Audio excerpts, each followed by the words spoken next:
in Christian evangelism. They have designed a new way of catching your children, catching you if you are not wary, catching me if I'm not wary, and trying to catch our brothers. Without further ado, I will ask Brother Ahmed to deliver us his talk on the new deceit in Christian evangelism.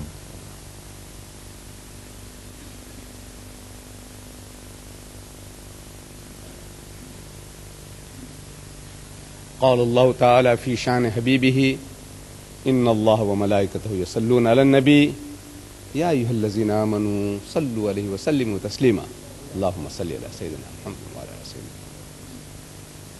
أعوذ بالله من الشيطان الرجيم بسم الله الرحمن الرحيم. لو أنزلنا هذا القرآن على جبل لرأيته خاشعا متصدعا من خشية الله وتلك الأمثال نضربها للناس لعلهم يتفكرون. صدق الله العظيم. My dear brothers and sisters, though the subject is new deceit in Christian evangelism, I started with something, an ayah from the Quran, which has nothing to do with the subject. I got my cue from our Imam for tonight and our young Qari. See, in the Isha, the first rakat, he read portions of the verses in which this verse was included. Then, for our edification and for our pleasure, we asked him to read a qira'ah. Again, he repeated those verses.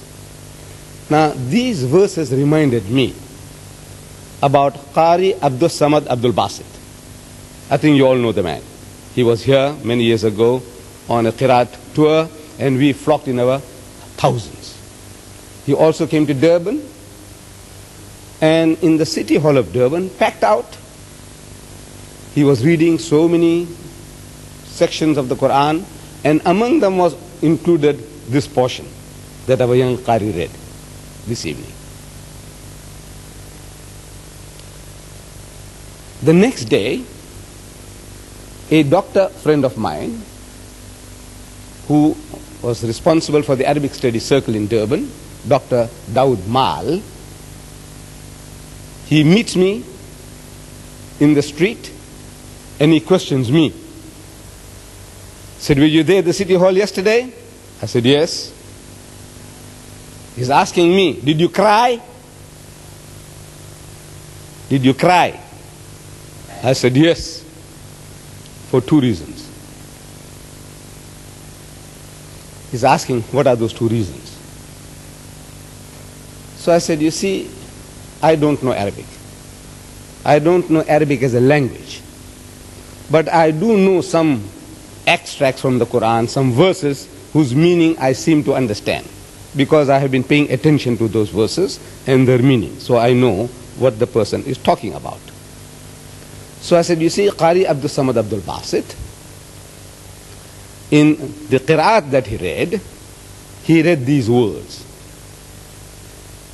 in his beautiful, beautiful incantation, his unique manner. People describe it as a voice from heaven. His voice was a voice from heaven. His breath control, unequaled. A man who can keep on reading for 2 minutes continuously without breaking his breath. Breath control, unequaled. In his inimitable manner, he is reading these words. Of course, if I try to imitate, I'll be murdering it. But you can understand, you'll appreciate my difficulty, but I'll try.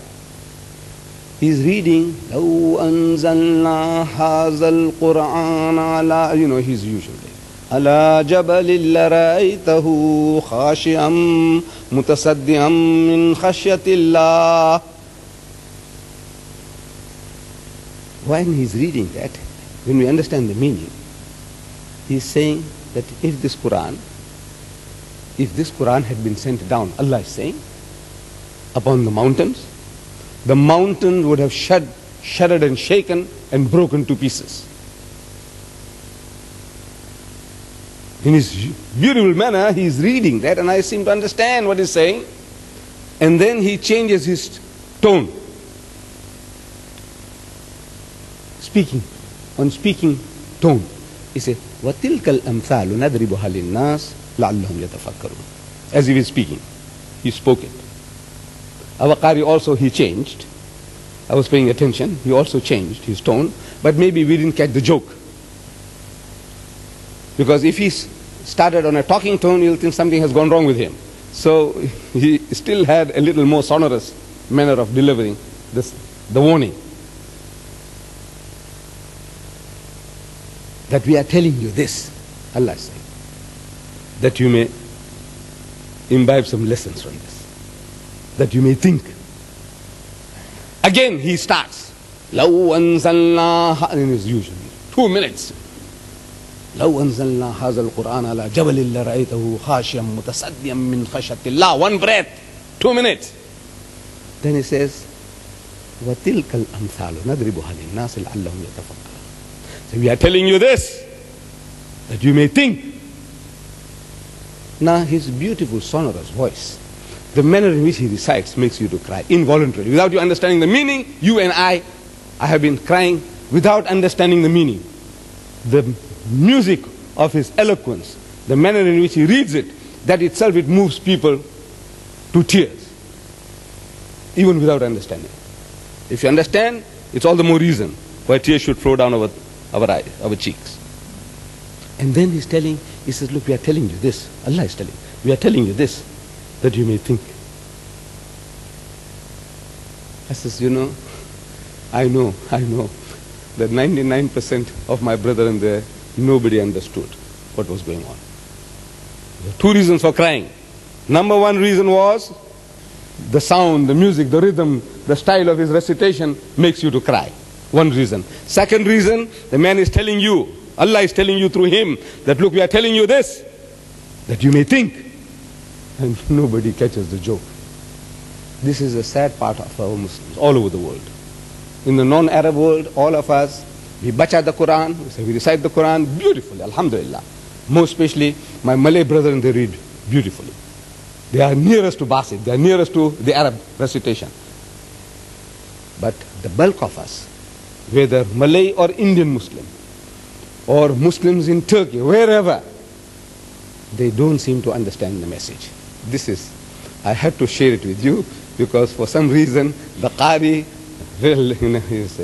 Salat he read it, and again in his Qiraat he read it. I said, now let me share this with you before proceeding into the subject. New deceit in Christian evangelism.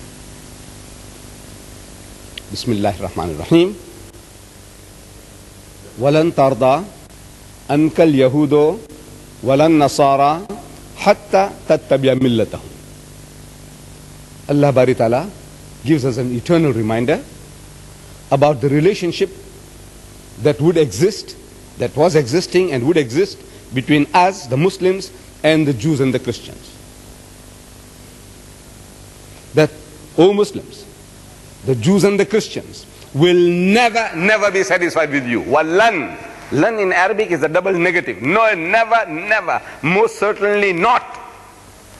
The Jews and the Christians will never be satisfied with you, O Muslims, unless you follow their brand of religion. And that reminder is there with us. They give us a constant reminder. The Jews actually have fallen out of the race in wanting to convert us. In the early days of Islam, they were telling the early Muslims, he said, what you following this man Mohamed, an ummi, a man who doesn't know how to read or write? He's going to mislead you. He'll take you to hell. You want to go to heaven? Follow us. You become a Jew if you want to go to heaven. The Christian says, you want to go to heaven? Become a Christian. The Jews have fallen out of that race in wanting to convert anybody. They have made the religion a racial religion. You have to be born a Jew to be a Jew. They don't want you. But the Christian is there. An eternal reminder for us. He's knocking at our doors. And he has created new and new methods, new and new deceits, manner of deceiving the Muslims, catching fish. The fisherman knows I don't know how many of you people in the Cape usually go fishing, but I'm sure you have some idea.